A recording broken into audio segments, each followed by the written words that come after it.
In today's lesson در درس امروز ما در مورد contractions with B یعنی اختصار با حرف B درس ماست.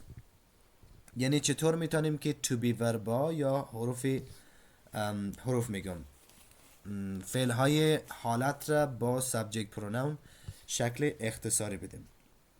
خب در انگلیسی یک قانون داریم که معمولا ما میتونیم پرونون و to be verb را با هم اختصار کنیم و چسبیده نوشته کنیم و یا چسبیده بخوانیم، فقط به خاطر از اینه که سریعتر صحبت کنیم و روان باشیم. این قانون در انگلیسی وجود داره و معمولا subject با to be verb اختصار میشه. subject با to be verb. مثلا اینجا I دارین، subject I همیشه با to be verb am استفاده میشه. I am یعنی من هستم. اگر بخواین شکل اختصارش نوشته کنین یا بگوین میشه I'm. در جمله شما چی بگوین؟ I am a student یا بگوین I'm a student، هر دوتایش یک معنی میده، ولی I'm شکل اختصار شده است و سریعتر گفته میشه نسبت به I am. اوکی. و همینطور سابجکت های دیگه مثلا he she ate که است معمولا با سابجکت is استفاده میشه و برای اختصار is را به تنها یک is و قبلش یک علامه اضافه میکنیم که بعدا برشون میگم این رو در انگلیسی برنامه چی یاد میکنم. پس she is شکل اختصار شده است میشه she's. For example we say she's a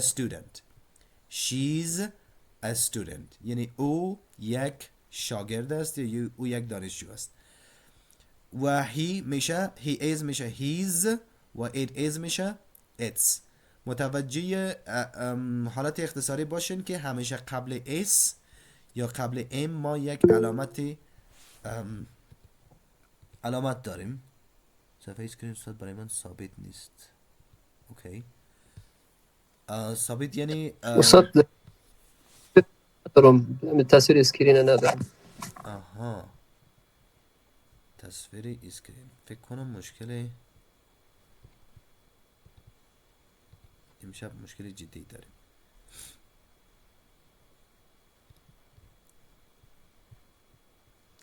اوکی let me just fix it.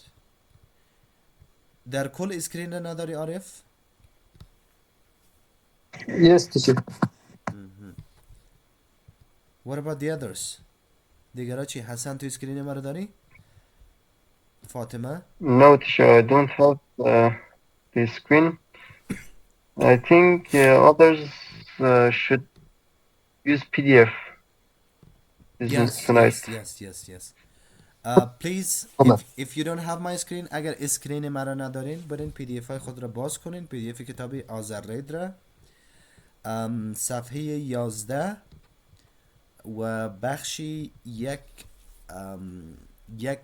یک پنجم مثلا میگیم فصل یکم بخش پنجم contractions with to be verb را باز کنین. درس ما این قسمت است. خب چیکار کنیم دیگه؟ امشب اینترنت خیلی وضعش خراب است. یک لحظه صفحه ما را دارین و لحظه دیگه صفحه ما گم میشه.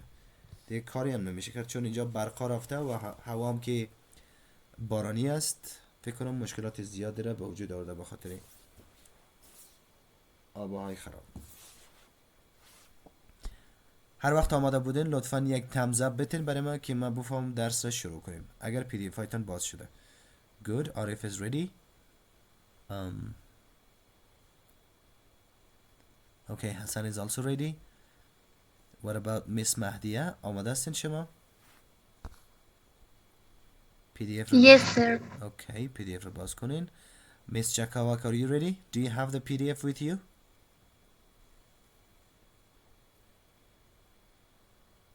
No, I don't have it, but I'm downloading. Okay, very good. So, no worries, I'm just recording the screen, okay? Don't worry, it's being recorded. I'll send it at the end of the class to you. So, we have the contraction form of the subject pronoun and to be verb. حالتش یا شکل اختصار شده subject با to be verb را میخوانیم که ما تا بالای 4 تایش گفتیم. شکل اختصار شده I am میشه I'm، she is میشه she's، he is میشه his، it is میشه its. و جملاتی که داریم با شکل اختصار شده. یک نکته یادتان نره که شکل اختصار شده subject با to be verb همزمان میتونه هم در گفتار استفاده شه و هم در نوشتار. یعنی بعضی حالتهای خاص است که بعضی کلمات رو ما وقتی اختصار میکنیم شکل اختصارش فقط در حالت گفتار یا spoken English استفاده میشه ولی در نوشتار استفاده نمیکنیم.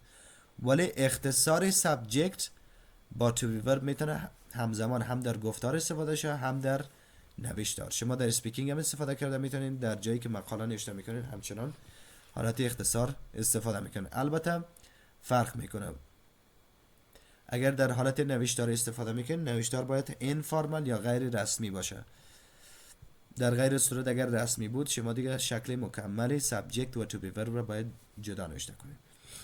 و حالت اختصاری subject you are میشه your، we are میشه we're، they are میشه their. پس اگر جملات رو جور کنیم میشه you're a student.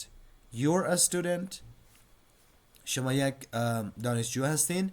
we are students، ماها دانشجوها هستیم. they are students، آنها دانشجوها هستند.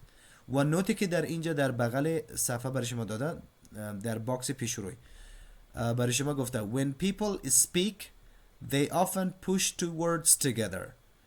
میگه وقتی مردم ها صحبت میکنن معمولا دو کلمه رو با همدیگه چسبیده تلفظ میکنن یا با هم میگن که برای وقتی دو کلمه با هم چسبیده یا با هم تلفظ میشه در انگلیسی برش contraction میگیم.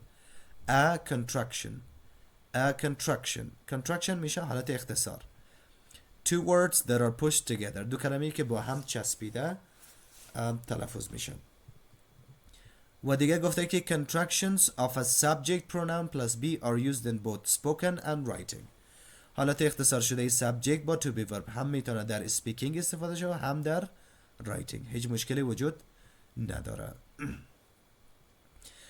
و علامه گذاری شکل اختصاری ببینین ما گفتیم که همیشه وقتی شکل to be verb را با subject pronoun اختصار میکنین با یک حرف کوچیکی در بالای کلمه شما اینا رو جدا میکنین که این حرف کوچیک را در انگلیسی به نام اپاستروفی یاد میکنه.